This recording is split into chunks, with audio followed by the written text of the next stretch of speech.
Assalamualaikum warahmatullahi wabarakatuh. Pada kesempatan kali ini, kami akan menjelaskan mengenai tugas praktikum perdagangan internasional tentang eksportir yang akan dijelaskan oleh Amri Fadilah As'ari dan juga Farhan Syah. Pengertian eksportir. Eksportir adalah orang yang menjual barang ke luar negeri, biasanya perusahaan maupun instansi tertentu. Eksportir akan menjual barang ke negara lain yang membutuhkan dengan tujuan keuntungan bisnis.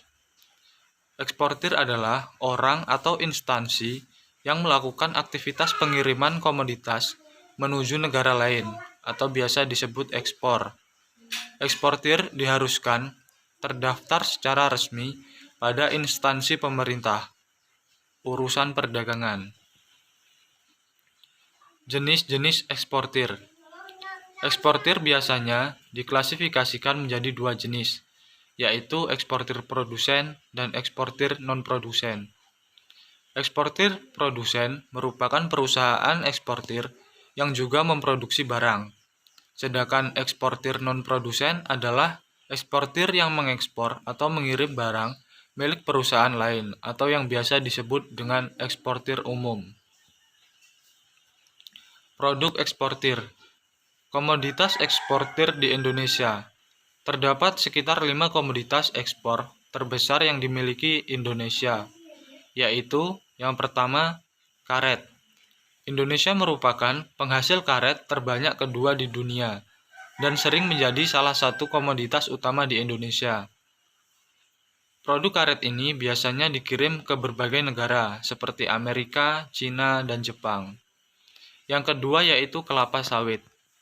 Tumbuhan ini dapat dimanfaatkan sebagai bahan baku untuk produk minyak goreng, mentega, sabun, dan beragam produk lainnya. Kebanyakan produk kelapa sawit yang diekspor adalah yang berupa minyak sawit, dan umumnya dikirimkan dalam jumlah besar ke India, Cina, Pakistan, dan beberapa negara lainnya. Yang ketiga yaitu produk tekstil. Indonesia memiliki industri tekstil yang berhasil laku di pasar internasional dan meningkatkan devisa negara. Yang keempat yaitu kakao. Selain karet, kakao juga menjadi produk yang paling banyak dihasilkan di Indonesia. Bahkan Indonesia menduduki posisi penghasil kakao terbanyak di dunia. Biji kakao ini nantinya digunakan sebagai bahan pembuatan coklat atau makanan sejenis lainnya. Produk kakao yang telah memiliki standar nasional Indonesia kemudian akan langsung diekspor ke berbagai negara. Yang kelima yaitu produk hasil hutan. Produk seperti kayu dan pulp kertas memang mudah diproduksi di Indonesia karena negara yang tropis serta kaya akan hutan. Industri kayu di Indonesia memiliki daya kembang yang baik sehingga tidak heran menjadi salah satu komoditas ekspor terbesar di Indonesia. Syarat menjadi eksportir. Selain harus mendaftarkan diri secara resmi kepada instansi pemerintah, urusan perdagangan, berikut adalah beberapa syarat untuk menjadi eksportir. Yang pertama yaitu berbadan hukum seperti perusahaan atau organisasi yang dapat membuktikan diri dengan legalitas yang sah, berupa firma, PT, CV, Persero, Perum, dan lain sebagainya. Yang kedua yaitu memiliki nomor wajib pajak, karena aktivitas ekspor pun akan terkait dengan perpajakan. Maka tiap badan atau perusahaan yang akan menjadi importir diwajibkan memiliki nomor pokok wajib pajak. Yang ketiga yaitu memiliki izin.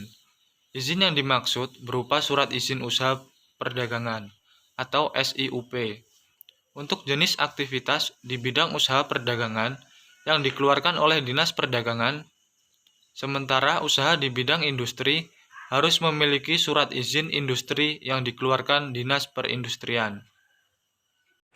Selanjutnya, manfaat eksportir. Manfaat dari eksportir yaitu meningkatkan devisa negara.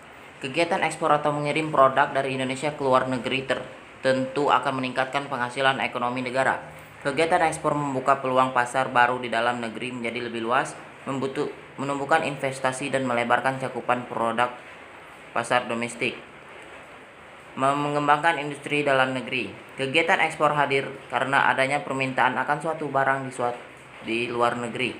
Permintaan yang datang ini nantinya akan berpengaruh langsung terhadap perkembangan industri pada negara tersebut dan menciptakan iklim usaha yang kondusif. Bukan hanya itu saja, menjadi ekspor atau melakukan kegiatan ekspor juga memberikan dampak agar terbiasa bersaing di pasar dan perdagangan internasional. Membuat harga produk terkendali. Kegiatan ekspor juga bermanfaat untuk menangani adanya over kapasitas pada suatu produk di negara tersebut sekaligus mengendalikan harga produknya. Hal ini dikarenakan pada suatu produk mudah diproduksi dan kapasitasnya yang melimpah, harga produk dalam negeri tersebut akan menjadi lebih murah. Sehingga untuk menangani hal ini dibutuhkan kegiatan ekspor ke negeri yang lebih membutuhkan produk tersebut agar harga produk dapat tetap terkendali. Langkah melakukan eksportir. Beberapa hal dasar yang harus dipahami untuk menjadi eksportir diantaranya adalah 1. Izin usaha. Izin usaha yang dimiliki harus dari pelaku usaha atau UMKM. Surat izin usaha, nomor induk usaha, nomor pokok wajib pajak, izin usaha lainnya untuk kategori barang yang dibatasi ekspornya. 2. Jenis barang yang akan diekspor. Pengelompokan barang ekspor dapat dibagi menjadi 3 kelompok. Hal ini sesuai dengan Peraturan Menteri Perdagangan Nomor 13/MDAG/Pers/3/2021 tentang ketentuan umum bidang ekspor. Yang pertama, barang bebas ekspor. Bisa dianalogikan sebagai barang yang sifatnya umum dan stoknya banyak sehingga jika diekspor tidak akan mengancam ketersediaan barang tersebut. Yang kedua, barang yang dibatasi ekspornya. Untuk bisa melakukan ekspor barang dalam kategori ini, maka diperlukan izin khusus, misalnya seperti laporan persetujuan ekspor, laporan survei eksportir terdaftar. Yang ketiga, barang dilarang ekspor adalah barang yang memang tidak boleh diekspor. Yang ketiga, dokumen ekspor.